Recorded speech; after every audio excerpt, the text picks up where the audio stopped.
and welcome to winemastery.co.uk. This is a little bit different from our normal presentations, our normal episodes. This is part 2 of an episode which revolves around a visit I made while on holiday to a little vineyard called Barnardo's Vineyard. Barnardo's Winery, I beg your pardon, is just north of San Diego, about a 30-minute drive. Delightful wines to taste. If you're ever in the area, it's well worth popping in and trying them. In the first part, you will have seen Linda, who gives you sort of the feel for how friendly and how helpful they are in terms of guiding you through the wine tasting. So, without further ado, let's look at the next part of this episode where I taste some more of their delightful wines. Hi and welcome back to winemastery.co.uk. My name's John Lightfoot, and John Murphy, who normally does these videos with me, is not here. Our aim in this YouTube channel is to help you find the wine, if not the wines you will absolutely love. And just as a sort of departure from the normal format, I'm actually away on holiday in California. At the moment we're about 30 minutes drive north of San Diego, and we found this wonderful winery, and I can't remember what it's called. Barnardo Winery. It's a delightful place. If you're ever in this area, it's a delightful place to come and spend a few hours and to try some excellent wines. So the one I'm about to try is a Zinfandel. Now I've been told it's not as heavy as a lot, so we'll take a taste and see. First of all, let's have a little smell of the nose. Well, the nose, I'm sure John would say there's oak in that, or as he sometimes says, he's got wood with this. So, I'm pretty excited to taste it as well. There's a lot going on there, and I can only the wood's really distracted me. I'm sure John will be able to get all the other flavors going on there, but it's like I think I can smell raspberry underneath, but as I say, it's really heavy wood. Let me taste it and see if I can detect anything else.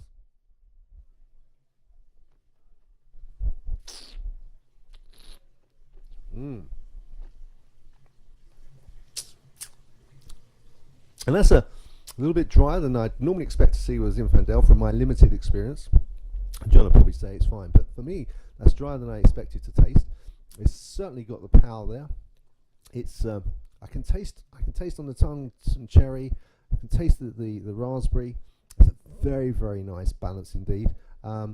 Again, the length, incredible this winery, the length of their wine is fantastic. By that I mean the taste keeps on going, it just keeps on rolling there.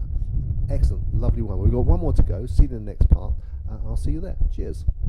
Okay, so here we are, and we're tasting how many years is this, how old is this? 50. 50-year-old Paul. Linda, can we see the bottle for his video? Can you give me a second? Oh, absolutely. Oh, I'll take a photograph of it and put it on the ride in a moment.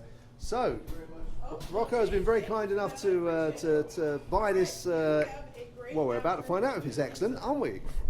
Cheers. Cheers. Cheers. It's pretty good. We tried it already. Woo! Whoa. So that one is Number 1, very strong. Number 2, a little plummy. Number 3, delicious. It is delicious, yeah.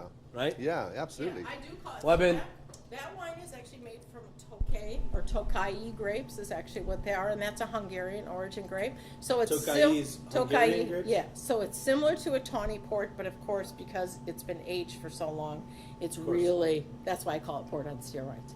And you can tell that the bouquet of it just hits you from a half a mile away. Yeah. So that's the nice aging factor of that. And steroids, also not to be having confused the with hand dipped Clear or wax. anything. These bottles are almost 60 years old, so they the cork is definitely starting to dry out, even though it's got the hand dipped aged wax. The bottle is So the over bottle, 60 years old. no, because the bottle is almost 10 years old. That's been in there because it's been in there for going on 8 years. Okay. Yeah. So, and this, if you read the whole thing about the label, it's dedicated to Ross Rizzo Sr. So when his dad passed away suddenly on the property, he had a heart attack. And on the 5th anniversary of his passing is when they released it. So his father had one barrel, and his grandfather Vincenzo had the other barrel, and they were both aged in redwood, which is why it has that gorgeous brown color. And then they married them together, and he bottled it and then released it. So it's got a really neat story. And It's a nice story. And the barrel room is over there in the corner of the courtyard. You have to go see it. It's my favorite spot. You guys seen the barrel room yet? Yeah, it's No. really awesome. No, we've not been in there, no. Maybe we should Have a look, see. go have a look-see on the mobile. So we're gonna try the port. The port, 50 port. I'm almost done with it too.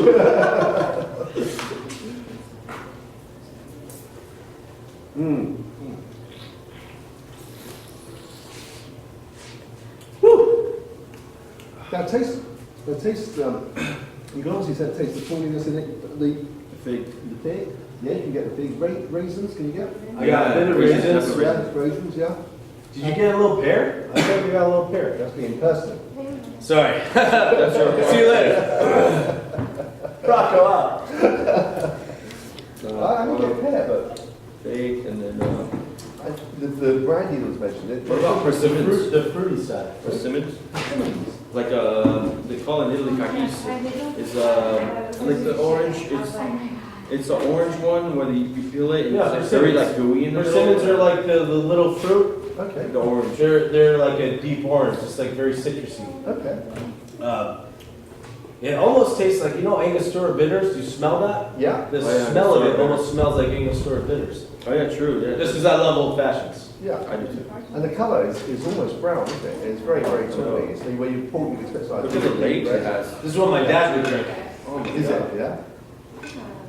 But the smell, there is like a brandy smell to it as well on the edge there. Yeah, for sure. Yeah. Yeah. So do you teach everybody how to actually like drink something like this? We do. Just because I'm an amateur, I just go like this and then I go. I I have no idea. okay, so first we just take a little sip of this. Yeah. Hold it in your mouth.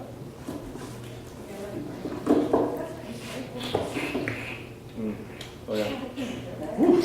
You get the you get the intense flavor. It's a lot. Yeah, you get much more flavour Yeah, by mixing the air in it. Yeah. And the other thing people sometimes do is they drink it and then they, as if they were eating, so they almost chew it. Chew a little bit. Same thing. That's like chewing on a fruit. All around the. And the other thing. Was that like as you're like swallowing the air, it's like a different flavor? Yeah, absolutely. It just gives. Plum. Yeah. Pear plum. I get fig a lot. Yeah, and I'm picking up the This raisins. is Italian. But that's the difference in terms of if you were to. You live in New York? Well, I'm from the East Coast originally. I live in San Diego. Okay, so live there. Okay. If when you're working, you're under a lot of pressure. If you Every day. If you were to taste that, it would taste completely different from how it does now. To give you an example, if this is just to say how your mouth changes. Brilliant. But if you were annoyed for a solid 3 hours, okay, really I'm angry. super annoyed with him. Okay. Yeah. I mean, Hold on, let me see. solidly annoyed for 3 hours. See what you're Okay. And you spat out, you spit one sort of thing, and you've got a toe to lick the spit. It would die from the venom that's found in the spit. It's so intense. Because when because that's the poison you're producing, which is why they say when you're getting angry, you're actually killing yourself, not someone else. It's true. Yeah. The stress level. Yeah. I knew there was something wrong with me when I was spitting on myself. But if he does that, you can imagine the difference it makes to Yeah. the taste. So when you're stressed, your taste buds are completely different. And that's why sometimes when you go away to somewhere and you're completely relaxed, you taste wine and think this is lovely, and you take it home, and after a hard day's work, you think this just doesn't taste the same, because actually your taste buds are completely different. Interesting. Well, my question, I just learned that he has actual followers, which you guys apparently he loves and is amazing. But I was curious, like, so when you drink different wines, when you have different days, which you just said, like, depends on how you're feeling, like, what wines you like. But, like, how do I, as somebody who doesn't know anything about wine, doesn't really appreciate wine, go about, like, not looking like a fool when I come to a winery like this? I think the first thing I always do is that I don't pretend I know everything, because I think that's where people look like a fool, is if they actually try and pretend that they know something about it. Yeah? So I'm just like, Merlots, I don't like Merlots, which I said, but then she poured me one and I liked it. Yeah, I mean, I think there is someone that knows something about wine, you'll trip over yourself very easily. So the first thing you do is to say, I don't know about wine. And then if there are people like a winery like this, people who are experts, just ask them to guide you. But you're always willing to learn. Exactly, and I think the people that my experience has been that the people involved with wine are just so enthusiastic about wine. They want to impart their knowledge, they want to explain things, and they don't look down if you get someone who's really good at wine. My experience is that someone looks down at you actually doesn't probably know a lot, they're just trying to sort of look good. Exactly. Well, actually someone that knows a lot really wants to impart that knowledge to you and share it with Right. you, help you enjoy the wine. You can always tell when somebody knows because they're not trying to sell you on They have anything. to. They're just speaking, and you're like, oh my god. Passionate. Yeah, exactly. But to the look down on somebody part, he's looking down on me because I'm short. I'm only 5'6", so that's why he's tall. No, I don't think someone that's really keen on wine would look down on anyone that doesn't know, because everyone has to start. I only started learning about wine in my late 50s, and so I don't think you could argue that by that time I should know what I'm doing. Well, I didn't, and I'm not sort of afraid to say that, and I still don't. I mean, I always think I'm the dummy, and John, who's normally with us, is the expert, and I'm just willing to learn every day. Yeah, where's John? He does know everything. I don't. That's He knows a lot. See, no, he's talking about the people. He's literally mentioning the people he's talking about. They're super humble, like, oh, I'm just trying to help. He inadvertently became that person, right? That's all. That's it. I know. I love it. No, it's fantastic. Because I want to listen to somebody like him who's not going to make you feel like a jerk for sitting at the wine table and being like, oh, I don't know, like what you mix with this Merlot. And I think you just drink it. And the other thing to say is that if someone, and I don't think any wine expert, if he gave you a drink and you didn't like it, then I think he'd say to you, that's a bad wine. If you all like the same, Well, I don't think that would ever happen for me, though. but if you all like the same wine shops would only stock one bottle of wine. The same bottle of wine. Everybody has their required taste. Absolutely, yeah. So I think in my view, there's no bad wine. There's just some you like more than others. You've heard it here first. People who don't like wine, get the hell out. Get out of here. They don't want to hear from you.